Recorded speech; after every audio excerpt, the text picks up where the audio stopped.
الحمد لله رب العالمين، من السماوات ومن الأرض ومن ما شئت من شيء بعض، والصلاة والسلام على محمد طب القلوب ودوائها وعافية الأبدان وشفائها ونور الأبصار وضيائها وعلى آله وصحبه وسلم.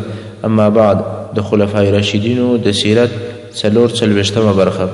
په تېره برخه کې مو د حضرت عثمان رضی الله تعالی عنه د خلافت بیان تر دې ځایه رسولی و چې د ده په وخت کې کوم فتوحات چې کېدل، هغه فتوحاتو بیان مو د ارمینیا تر فتح کېدلو پورې را رسولی و. لکه څنګه چې مخکې موږ وویل چې حضرت عثمان رضی الله تعالی عنه سعد ابن ابي وقاص رضی الله تعالی عنه د کوفې د ولایت څخه لیرې کړي او پر ځای ولید ابن عقبه وټاکئ. څنګه چې د آذربایجان د ساتنې دپاره هلته په آذربایجان کې یو اسلامي فوج موجود و چې د کوفې د والي تر واک بلاندې و او د کوفې د فوجي مرکز څخه به وار پر وار باندې یو قمندان د مناسب فوج سره آذربایجان ته لیږل کېدی. د سعد رضی الله تعالی عنه د ولایت په وخت کې په آذربایجان کې عتبه ابن فرقد قمندان و چې دا د حضرت عمر رضی الله تعالی عنه د وخت څخه پر دې وظیفه باندې مقرر و. د سعد رضی الله تعالی عنه تر لرې کېدو وروسته ولید ابن عتبه دغه عتبه ابن فرقد رضی الله تعالی عنه د آذربایجان د ولایت څخه لیرې کړي. څه وخت وروسته یې بیا راوغوښتی. په دې وخت کې د آذربایجان اوسیدونکو بغاوت وکوی. ولید ابن عقبه رضی الله تعالی عنه د دې بغاوت د لیرې کېدلو دپاره سلمان ابن ربیعه الباهلي رضی الله تعالی عنه د یو لښکر سره مخ ته ولېږئ او په خپله دی رضی الله تعالی عنه د بل لښکر په مشري باندې په دې نیت روان سو چې په ارمینیا ښار کې د بغاوت اور مړ کړي څو آذربایجان ته ورسېدی. او ولید ابن عقبه رضی الله تعالی عنه یو بل کار هم وکړي، هغه دا چې عبدالله ابن شبیل یا شبیل ابن عوف رضی الله تعالی عنه ته 400 نفریز لښکر ورکړي چې ته به 3 منطقې د باغیانو د خباثت او د نجاست څخه پاکې کړې او بیا به زما سره یو ځای سي. هغه 3 منطقې په داسې ډول سره وي: اول موقاند، دویم بیر، دریم تویلسان. دا 3 ښارونه به د باغیانو څخه خلاص کړي او بیا به زما سره یو ځای سي. او د بله طرفه د دمشق والی چې معاویه رضی الله تعالی عنه، هغه و صهیب ابن مسلمه ابن خالد الفهري رضی الله تعالی عنه ته یو لښکر ورکړي چې د ارمینیا پر طرف باندې ولاړ سي. کله چې صهیب رضی الله تعالی عنه هلته ورسېدی، د هغه ځای ډېر ښارونه ونیول او ډېرې قلاوې فتح کړې او رومیان یې د جزیې ورکولو ته مجبوره کړل. کله چې قسطنطین چې د هرقل زوی و هغه ته دا خبر ورسېدی، نو دستي د 3 ښارو څخه چې هغه 3 ښارونه ملیطه او سیواس او قونیه ول، د دې 3 ښارو څخه ډېر فوجیان راټول کړل او د نورو فوجي مرکزو څخه هم مرسته او کومک وغوښتی چې په نتیجه کې د هرقل وزوی ته 80,000 رومي فوجیان راټول سول. دا ټولې د صهیب رضی الله تعالی عنه د مقابلې دپاره راولېږل. صهیب رضی الله تعالی عنه ته چې کله دا خبر ورسېدی، دستي و معاویه رضی الله تعالی عنه ته چې د دمشق والي و حال ولېږئ. معاویه رضی الله تعالی عنه دا حالات د یو لیک په واسطه باندې حضرت عثمان رضی الله تعالی عنه ته مدینې منورې ته راواستول. عثمان رضی الله تعالی عنه دستي د کوفې والي ولید ابن عقبه هغه ته یو خط ولیکئ چې په هغه لیک کې یې لیکلي ول: ما ته معاویه ابن ابي سفیان خط رالیږلی دی چې د رومیانو یو لوی لښکر د مسلمانانو د حملې اراده لري، نو زما په فکر باندې باید چې د کوفې مسلمانان د خپلو نورو مسلمانانو مرسته او کومک وکړي. زما د دې خط د رسېدلو سره سم یو داسې سړی چې تی په زړورتیا، جرأت او اسلام پالنې باور لري د 8 یا د 9 یا د 10,000 فوجیانو سره و هغه طرف ته ولېږه چې زما قاصد یې خبر دروړي. د عثمان رضی الله تعالی عنه خط د کوفې والي ته هغه وخت راورسېدی چې دی د آذربایجان د فتح څخه فارغه سوی و او کوفې ته را روان و. د آذربایجان اوسیدونکو تر خپل شکست وروسته د ولید ابن عقبه رضی الله تعالی عنه سره د 80,000 درهمو پر ورکولو باندې صلح وکوله. ولید ابن عقبه چې کله د عثمان رضی الله تعالی عنه خط ولیدی. دستي سلمان ابن ربیعه رضی الله تعالی عنه د 8000 نفریز لشکر سره د ارمینیا و طرف ته ولېږئ. کله چې سلمان رضی الله تعالی عنه هلته ورسېدی نو د شام د پوجي مشر چې صهیب ابن مسلمه رضی الله تعالی عنه د هغه سره یو ځای سو او بیا په ګډه پر رومیانو باندې حمله وکوله. رومیانو چې دا حال ولیدی نو شکست یې وخوړی او ډیر نفر پکې ووژل سول او ارمینیا ښار فتح سو.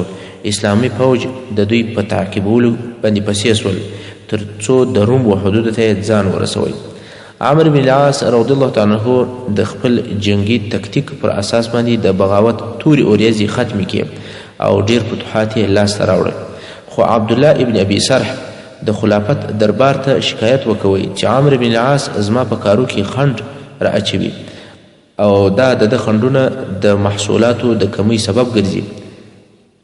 په دې وخت کې عمرو بن العاص رضی الله تعالی عنه هم د خلافت دربار ته مدینې منورې ته یو لیک ولېږئ چې په هغه کې لیکلي ول چې عبدالله ابن ابي سرح زما د جنگي کارو د خنډ سبب دی. د دوی دوه د خپلمنځي اختلاف په سبب باندې چې دوه قمندانان دي، یو د منطقې او د سیمې قمندان دی او یو د لشکر قمندان دی، یو د بل شکایت کوي او د بل د بل څخه. د دوی د دې اختلاف په سبب باندې حضرت عثمان رضی الله تعالی عنه عمرو بن العاص معزوله کوي او عبدالله ابن ابي سرح بیا د مصر والی کوي. په دې فیصله سره عمرو بن العاص رضی الله تعالی عنه ډیر خوابدی سو او د مدینې منورې پر طرف باندې را روان سو او په دې وخت کې د پر بدن باندې یوه د پنبهو څخه جوړه سوې چوپانه وه، دا یې اغوستې وه. کله چې د حضرت عثمان رضی الله تعالی عنه سره ولیدل نو د دوی دوو په مابینځ کې ډېرې سختې خبرې وسوې او د خبرو په جریان کې حضرت عثمان رضی الله تعالی عنه پوښتنه ځینې وکوله چې په دې چوپانه کې څه شي دي. ده ورته وویل چې په دې چوپانه کې عمرو بن العاص رضی الله تعالی عنه دی. حضرت عثمان رضی الله تعالی عنه ورته وویل چې په دې خو زه هم خبر یم، خو زما مقصد دا دی چې دا د پنبهو څخه جوړه سوې ده او که د بل شي څخه. د عمرو بن العاص رضی الله عنه په وخت کې د مصر محصولات 6 لکه وو، خو د عبدالله ابن ابي سرح په مشري کې بیا او د ده په کوشش باندې 40 لکو دینارو ته ورسېدل.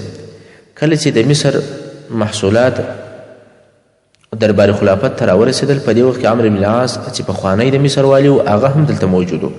حضرت عثمان رضی الله عنه په فخر ورته وویل وګوره اوښې اخر ډېرې شیدې وکولې. که ستاسې مخکې په یاد کېږي چې حضرت عثمان رضی الله عنه عمرو بن العاص چې د مصر والي و خط یې ورلېږلی و چې د مصر محصولات او حاصلات لږ دي، خو ده ورته ول اوښې تر دې زیات شیدې نشي کولی. بیا چې دغه دی بل والي سو چې عبدالله ابن ابي سرح دی، هغه ډېرې مالیات یې ډېر راوړل، محصولات یې ډېر راوړل. نو حضرت عثمان رضی الله عنه هغه پخواني والي عمرو بن العاص ته وویل چې دغه دی اوښې اخر ډېرې شیدې وکولې. عمرو بن العاص رضی الله عنه چې ډېر ځیرک سړی و هغه ورته وویل ول شیدې خو یې ډېرې وکړې خو بچیان یې وږي پاته سول، یعنې د رعیاتو سره یې ښه ګزاره او پاملرنه نه ده سوې، د رعیاتو سره کمزوري سوې ده. دا خو نو نه دی مناسب چې د رعیت مسکینان وي او د دې څخه زیات مالونه اخیستل کېږي، د مسلمانانو بیت المال ته جمع کېږي. ما چې هلته کم حاصلات کم رالیږل نو د مصر خلک بیا آباد ول، د هغو ژوند په اثراتو او هغه خوشحاله او اسوده ول. اوس به د افریقا فتح کېدل درته بیان سي. د دې فتحې د پیل او د شروع وخت د هجرت په 25 کال وسو، کله چې عبدالله ابن ابي سرح رضی الله تعالی عنه ته د خلافت د دربار څخه حکم وسو نو دی د 10,000 نفریز لشکره سره د مصر څخه راووتی او د برقه ښار پر طرف باندې روان سو. د هغه ځای رئیسان یې تر خپل تسلط لاندې راوستل او جزیې ورکولو ته یې مجبوره کړل. که څه هم دی و عمرو بن العاص رضی الله عنه ته جزیه ورکوله، خو په دغه وخت کې دی بغاوت کړی او باغیان سوي ول. کله چې عبدالله ابن ابي سرح حمله پر وکوله نو دوی په ډېره اساني سره تسلیم سول. وروسته عبدالله ابن ابي سرح رضی الله تعالی عنه طرابلس سیمې ته ولاړی چې هلته ورسېدی. حضرت عثمان رضی الله عنه د خلافت د مرکز څخه د ده رضی الله عنه د کومک دپاره یو قوي لښکر هم ورته راولېږئ چې په دې لښکر کې عبدالله ابن عمرو بن العاص او عبدالرحمن ابن ابي بکر او عبدالله ابن عباس، عبدالله ابن عمر، حسن ابن علي، حسین ابن علي او ابن جعفر رضی الله تعالی عنهم اجمعین، دا غټ غټ صحابه کرام هم شامل ول. دا لښکر چې کله برقه سیمې ته ورسېدی، عبدالله ابن ابي سرح رضی الله تعالی عنه تود هرکلی او استقبال وکوی، او په دې سیمه کې عقبه ابن نافع رضی الله تعالی عنه هم د مسلمانانو سره یو ځای سو چې ټول لښکر د مسلمانانو 40,000 نفره سو. بیا نو د طرابلس د ښار پر مغربي طرف باندې روان سول تر څو چې رومیانو ته ماتې ورکه. څه چې نور هم مخته ولاړل، بیا د افریقا په شمالي طرف باندې راوګرځېدل. په دې وخت کې د دې علاقې باچا جرجیر نومېدی چې د روم د قیصر تر حکم لاندې و، او هغه ته به دغه جرجیر مالیه ورکوله او ټیکس به ورکوی. کله چې جرجیر باچا ته د مسلمانانو د راتګ خبر ورسېدی، دستي 120,000 نفره لښکر جوړ کړئ او د مسلمانانو د مقابلې لپاره راووتی. کله چې دواړې لښکرې مخه په مخه سره ودرېدې، په دې وخت کې عبدالله ابن ابي سرح رضی الله تعالی عنه د جرجیر و عیسایي لښکر ته حال ولېږئ چې یا مسلمانان سئ یا جزیه راکئ، نو به تاسې د جنګ خلاص سئ. خو هغو دا یوه خبره هم نه ومنله. په دې وخت کې د اسلامي لښکر شمیر 20,000 نفره و، ځکه د طرابلس تر فتح کېدلو وروسته عبدالله ابن ابي سرح چې عمومي قمندان دی، هغه ډېرې ټولۍ و مختلفو ځایو ته د حملو دپاره لېږلې وې، او اوس دلته د جنګ دپاره خالي 20,000 نفره مسلمانان پاته دي، او بالمقابل کفار 120,000 نفره دي. نو ډېر شدید جنگ شروع سو، خو دا ورځ ټوله ورځ جنگ وسو، کمې نتیجې ته نه ورسېدل. څنګه چې دا سیمه ډېره لیرې وه، نو د جنگ اخبار و مدینې منورې ته ژر نه رسېدل. کله چې عثمان رضی الله تعالی عنه ته څو ورځې حال نه ورسېدلی، نو ډېر اندېښمن سو. دستي عبدالله ابن زبیر رضی الله تعالی عنه د یو لښکر سره د جرجیر پر طرف باندې ولېږئ. دا کومکي لښکر ډېر په تیزي سره تر خپل مقصده پورې راورسېدی. هلته مسلمانان ډېر په خوشحاله سول، ټولو د تکبیر نارې شروع کړې، الله اکبر الله اکبر. جرجیر چې دا نارې واورېدلې، په اندېښنه کې سو چې څه کیسه ده. خلکو ورته وویل چې مسلمانانو ته مرسته او کومک راورسېدی. د دې خبرې په اورېدلو سره جرجیر باچا خپله حوصله او احساسات د لاسه ورکړل. په دې ورځ هم جدید جنگ چې کوم شروع سو، په هغه کې ډېر شدت و. داسې زیات جنگ وسو چې تر ماښامه پورې ډېر دواړه لښکرې ستړي سوې. ماښام چې هر لښکر خپل مرکز ته ولاړی. په راتلونکې ورځ کې چې کله جنگ شروع سو، عبدالله ابن زبیر رضی الله تعالی عنه د لښکر په عمومي قمندان عبدالله ابن ابي سرح پسې ګوري، خو هغه نه معلومیږي. نو یې پوښتنه وکوله چې عمومي قمندان چیرې دی؟ خلکو ورته وویل چې جرجیر اعلان کړی دی، ولکه چا د مسلمانانو د عمومي قمندان چې عبدالله ابن ابي سرح دی، د هغه سر ماته راوړئ، زه به هغه ته 1,00,000 دیناره په انعام کې ورکوم، او خپله لور به هم په نکاح باندې ورکم. او د دې اعلان په سبب باندې عمومي قمندان د مسلمانانو چې عبدالله ابن ابي سرح دی، هغه پټ دی او نه راوځي. عبدالله ابن زبیر رضی الله عنه چې کله دا خبره واورېدله چې دا د عبدالله ابن ابي سرح خیمې ته ورغلی، او ورته ویل چې ته هم اعلان وکړه، که چا د جرجیر باچا سر راته راوړی 1,00,000 دینار به ورکم، او د جرجیر لور به ودته ورکم، او په دې سیمه کې به والي هم وګرځوم. جرجیر چې کله دا اعلان واورېدی، نو ډېر وبېرېدی. په دې ورځ هم جنگ وسو، خو کومه پیدا یې نه وکوله. نو عبدالله ابن زبیر رضی الله تعالی عنه یوه مشوره وړاندې کړه. هغه دا چې ویل چې دا رقم جنگ پیدا نه لري، څنګه چې یو خو دشمن ته پرلپسې مرستې راځي، او بل دوی په خپل هیواد او په خپله سیمه کې دي، او بالمقابل موږ مسلمانان د خپلې سیمې څخه ډېر لیرې سوي یو، په میلیو او په 100 میلیونه د خپلې علاقې څخه لیرې یو، او مرسته ډېره په تکلیف او په ګرانه راته رارسېږي. نو ښه خبره دا ده چې اسلامي فوج دي 2 حصې سي، یوه حصه دې د دشمن سره مقابله کوي، هغه بله حصه دې په خیمو کې آرام کښېني. کله چې تر ماښامه د یوه حصه جنګ وکوي نو دا د خپلو مرکزو ته راسي او هغه بله حصه چې هوسا په خیمو کې ناست ول هغه به پر رومیانو حمله وکوي، ښایي چې دا نقشه به فایده ورسوي. دا د عبدالله بن زبیر رضی الله عنه ډیره حکیمانه او په زړه پورې نقشه وه. د ده رضی الله تعالی عنه دا مشوره د ټولو خوښه سوه. سبا یې دا پلان او نقشه عملي کړه. کله چې سبا سو د پخوا پر قسم باندې ټول لشکر نه وروتی بلکې نیم لشکر د رومیانو مقابلې ته ودرېدی. تر ماښامه یې مقابله وکوله. ماښام د اذان سره جنگ بند سو. رومیانو غوښتل چې پر شا ولاړ سي او ځانونه هوسا کړي، خو عبدالله بن زبیر رضی الله تعالی عنه د بل فوج سره پر راووتی او پر رومیانو یې شدیده حمله وکوله. رومیانو چې دا حال ولیدی نو وبېرېدل او پر شاتګ یې شروع کړي. مسلمانان نور هم پسې ورده مخه سول او په دوی کې یې وژنه شروع کړه، بندیان ځینې نیسي او په دې وخت کې جرجیر هم رامخته سو چې د دوی باچا دی او په ډېر شدت سره یې مقابله کوله او د ده سره د ده لور هم اوږه په اوږه جنګېدله. خو عبدالله بن زبیر رضی الله تعالی عنه جرجیر باچا مړ کړی او د ده لور مسلمانانو ژوندۍ ونیوله. د رومیانو تر شکست وروسته عبدالله بن ابي سرح اسلامي بیرغونه پر دې ښار باندې ودرول او ډېر غنیمتونه یې د رومیانو څخه ونیول چې وروسته تر ویشلو وسپاره نفر ته 3000 او وپیاده نفر ته 1000 دیناره ورورسېدل. د افریقا تر فتح وروسته مسلمانان نور هم مخته ولاړل څو د عجم کلا ته ورسېدل. هغه یې محاصره کړ. وروسته تر شدیدو جنګو کفارو ښار و مسلمانانو ته تسلیم کړي او پر 25 لکه دیناره یې صلح ورسره وکوله. او په یو بل روایت کې بیا راغلی دي چې پر 10 لکه دیناره باندې صلح وکوه او څوک بیا وایي چې پر 40 او قیو سرو زرو یې صلح وکوله. عبدالله ابن زبیر رضی الله تعالی عنه د افریقا تر فتح وروسته د غنیمتو د 5مې حصې سره مدینې منورې ته ولاړی چې هلته حضرت عثمان رضی الله عنه ته د افریقا د فتح کېدلو زیری ورکړ. اوس به د قبرص د ښار فتح کېدل درته بیان سي. قبرص د سایفرس په نامه سره هم یادیږي. دا یو ډیره شنه علاقه ده چې د دریاب په مابین کې واقع ده.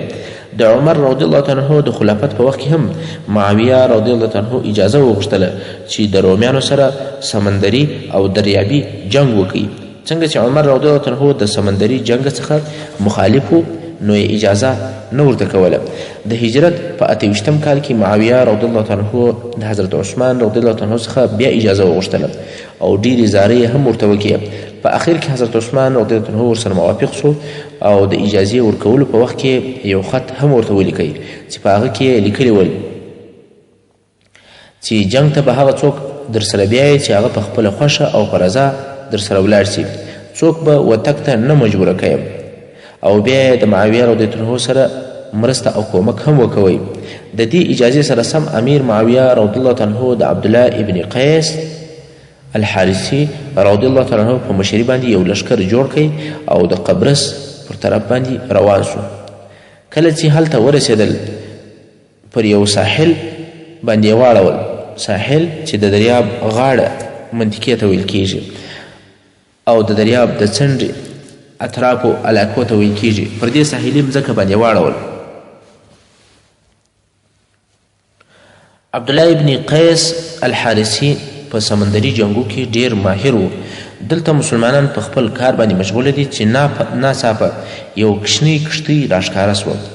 کله چې رانږدې سوه د کښتۍ خلکو عبدالله ابن قیس رضی الله تعالی عنه وپېژندی نو یې ناڅاپه حمله پر وکوله او د لشکر عمومي قمندان عبدالله ابن قیس رضی الله تعالی عنه یې شهید کړي. د ده تر شهادت وروسته د مسلمانانو بیرغ سفیان ابن العوف الازدي رضی الله تعالی عنه پورته کوي او د بله طرفه عبدالله ابن ابي سرح د مصر د اسکندریې د ښاره څخه په ښو جنګي کښتیو کې د لښکره سره د قبرص پر طرف باندې رارهي سو.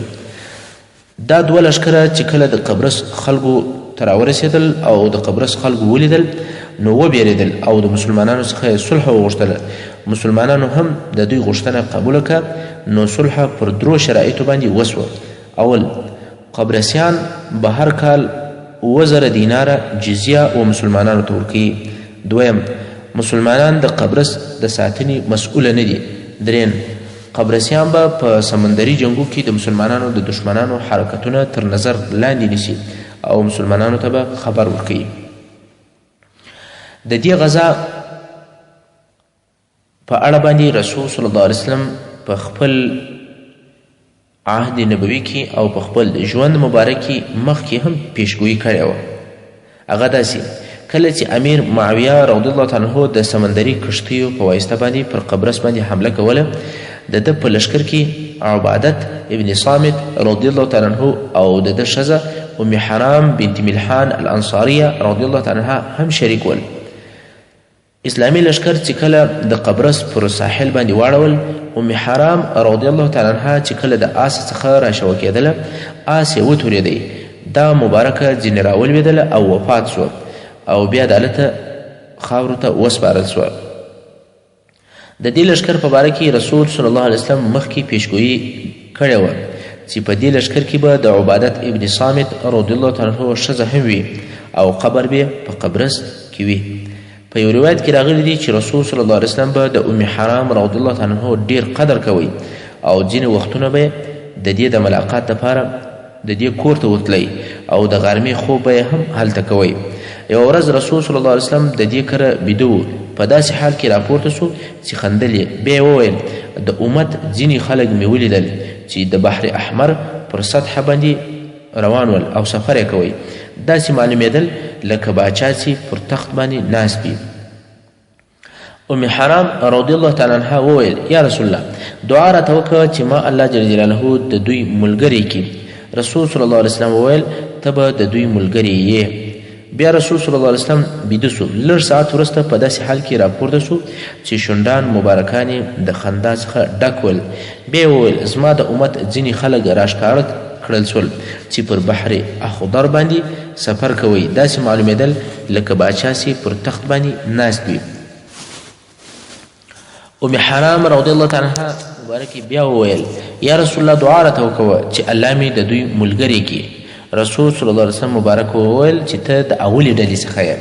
نو دغه پیشګویي دا ده د عثمان رضی الله عنه په خلافت کې ښکاره سوه چې پر قبرس باندې مسلمانانو حمله وکوله. ام حرام رضی الله عنها هم دلته د دې مجاهدینو سره راغلې وه او دلته وفات شوه. اوس به د روډس فتح کېدل درته بیان سي. کله چې مسلمانانو د قبرسیانو څخه فارغه سول او د دوی سره صلح وکوله، نو معاویه رضی الله تعالی عنه د روډس پر طرف باندې حرکت وکوي.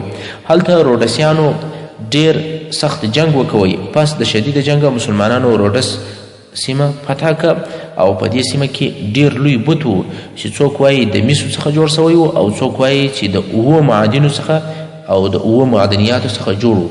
معاویه رضی الله عنه دا بت مات کوي او ټوټه ټوټه یې کوي، بیا یې د اسلامي لښکر سره اسکندریې ته راولېږئ. هلته دا ټوټې یو یهودي رانیولې. په دې طریقه سره مسلمانانو پرمختګونه او فتوحات او جهاد یوازې په بري او په وچو مځکو کې نه بلکې په سمندري او دریابي علاقو کې هم ډیر فتوحات لاسته راوړل. په بصره کې د حضرت عمر رضی الله تعالی عنه په وخت کې ابو موسی اشعري رضی الله تعالی عنه علي و. حضرت عثمان رضی الله عنه ابو موسی اشعري رضی الله عنه په خپل خلافت کې د دې منصبه څخه لیرې کوي او د دې لیرې کېدلو څو سبب ول، خو مهم سبب یې دا و چې د یزد اوسیدونکو د ابو موسی اشعري رضی الله عنه په خلاف باندې بغاوت وکوي. هغه داسې چې یوه ورځ ابو موسی اشعري رضی الله تعالی عنه په مسجد کې واعظ او نصیحت کوي او خلک یې وجهات ته تشویقول او په دې وخت کې حیوانات هم کم ول، نو یې خلک وپیدل جهاد ته تشویق کړل او د پیدل جهاد فضایل یې ورته بیان کړل. خو دا بیان پر خلکو دونې تاثیر وکوي چې کم څوک چې آس بې درلودی هغه به هم پیاده جهاد ته روان و. د دې په مقابل کې هلته نور خلک هم ول. هغو بیا وویل چې موږ باید تلوار نه وکړو، انتظار به وکړو چې والي څه کوي. که والي په خپله هم په خپله وینا باندې عمل کوي او پر پښو باندې جهاد ته کلي، نو موږ به هم اطاعت وکړو، او که هغه پر آس باندې سپور و نو بیا موږ ته نه ده مناسبه چې موږ په پښو ځو. سهار ټول مجاهدین د ولایت د ماڼۍ سره راټول سول. ابو موسی اشعري رضی الله عنه په داسې حال کې راووتی چې پر ترکي آس باندې سپور و او دونه وسایل ورسره ول چې پر شپېتو اوښانو باندې بار ول. خلک ورته مخه سول او د ده د آس ملونه یې ونیول او ورته ویې ویل چې ولې دې عمل او وینا مخالف دي، خبره دي څنګه وه او اوس دې کار څنګه دی. خلک وپیدل جهاد ته تشویقوي او په خپله یې نه کوي. څنګه چې ابو موسی اشعري رضی الله عنه اطمیناني جواب نه درلودی نو یې خلک په زور پر شا کړل چې په دې سره خلک ډېر ناراضه سول او هیڅ چا یې ملګرتیا نه وکوله. او دې خلکو دستي یوه ډله جوړه کړه او مدینې منورې ته یې راولېږله چې عثمان رضی الله عنه ته شکایت وکړي.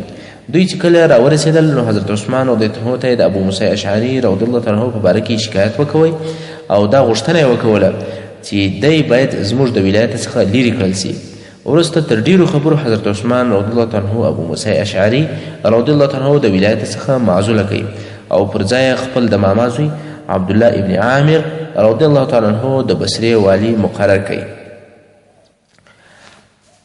د حضرت عثمان رضی الله عنه په خلافت کې د پارس والي عبید الله ابن معمر یا معمر په دې وخت کې دی چې د عبید الله ابن معمر چې د پارس والي و په دې وخت کې ایرانیانو د مسلمانانو پر خلاف باندې دسیسې جوړولې څو په اخر کې د استخر او د جور په سیمه کې نظامي تیاریانې هم شروع کړې او د مسلمانانو د جنگ دپاره لښکرې سره راجمع کولې. د دوی د حملې دپاره عبیدالله ابن معمر د یو لښکره سره د استخر پر طرف باندې را روان سو. هلته شدید جنگ وسو چې په آخر کې عبیدالله ابن معمر او نور ډیر مسلمانان شهیدان سول او د مسلمانانو پاشلي افراد په ډیر تکلیف د هغه ځای څخه راووتل. دا خبر چې کله د بصرې والي ته راورسېدی چې په د پارسیانو په مقابل کې په استخر کې اسلامي لښکر ماتې خوړلې ده نو د بصرې والي دستي دوه لښکره جوړ کړل. یو لښکر یې د عثمان ابن العاص رضی الله عنه په مشري باندې استخر ته ولېږئ او بل لښکر یې د حرم ابن ملحان ابن حیان رضی الله عنه په مشري باندې د جور پر طرف باندې ولېږئ. ایرانیانو ته چې کله د مسلمانانو خبر ورسېدی نو د استخر په شاوخوا کې پر مسلمانانو حمله وکوله او ډیر شدید جنگ شروع سو. په اخر کې ایرانیانو ماتې وخوړله او په تیښته سول. مسلمانانو ډیر کسان ځینې ووژل. د باغیانو تر شړلو وروسته مسلمانان پر استخر باندې پوره تسلط او غلبه راوړ او هغه بل طرف ته حرم ابن حیان رضی الله عنه جور ښار محاصره کوي. څنګه چې دی رضی الله عنه ډیر عابد او متقي انسان و نو د ورځې به یې روژه هم وه او جنگ به یې هم کوئ. تر مازدیګر د مخه به جنگ بس سو. کله چې به دواړه لښکرې خپلو مرکزو ته ولاړې بیا به د روژه ماته که او لمونځ به یې شروع کوي. یوه ورځ یې د روژه مات پر وخت باندې خوراک نه کوي پیدا. دا بله ورځ هم دغسې بې روژه ماته روژه ونیوله. لنډه یې دا چې یوه هفته خوراک نه درلودی او بې روژه ماته بې روژې نیولې او چاته شکایت هم نه کوئ. دومرې صبر یې کوئ څو په آخر کې ډېر ضعیفه سو. نو بیا یې خپل خادم ته وویل چې زما څو ورځې کېږي بې له اوبو بل شی نسم پیدا کولی، ته ولې څه خواړه نه راته راوړې؟ خادم یې حیران سو چې زه خو خواړه راوړم نو هغه څوک د دې ځای څخه وړي. نو په دې ورځ باندې خادم د خپل عادت سره سم هغه خواړه راوړل. هلته یې کښېښول. ورته انتظار دی چې غل څوک دی چې دا خواړه غلا کوي. که ګوري د ښار د طرفه څخه یو سپی رالی او دغه ډوډۍ یې واخیسته. خادم په پسې سو. دا سپی ولاړی د ښار د لیرې طرفه څخه یو نالۍ راوتلې ده. په هغه نالۍ او په لښتي باندې ننوتی. هغه خادم رالی و خپل عمومي قمندان حرم ابن حیان ته دا قصه وکوله. هغه رضی الله عنه دا یو الهي نصرت وبلی او دستي یې څو زړور مجاهدین و ښار ته د دې نالۍ د طرفه څخه ورننیستل. هغو د ښار محافظین او چوکیداران دستي ووژل. د ښار دروازه یې خلاصه کړ او د باندې څخه اسلامي فوج ورننوتی. په لږ وخت کې ښار په قبضه کې رالی او اسلامي فوج د جور پر منطقه باندې دستي غالبه سو. محترم اوریدونکو، څنګه چې وخت پای ته رسیږي زموږ پاته برخه د سیرة الخلفاء به په راتلونکو حصو کې واورئ. وصلی الله تعالی علی خیر خلقه محمد و آله و اصحابه و اهل بیته اجمعین.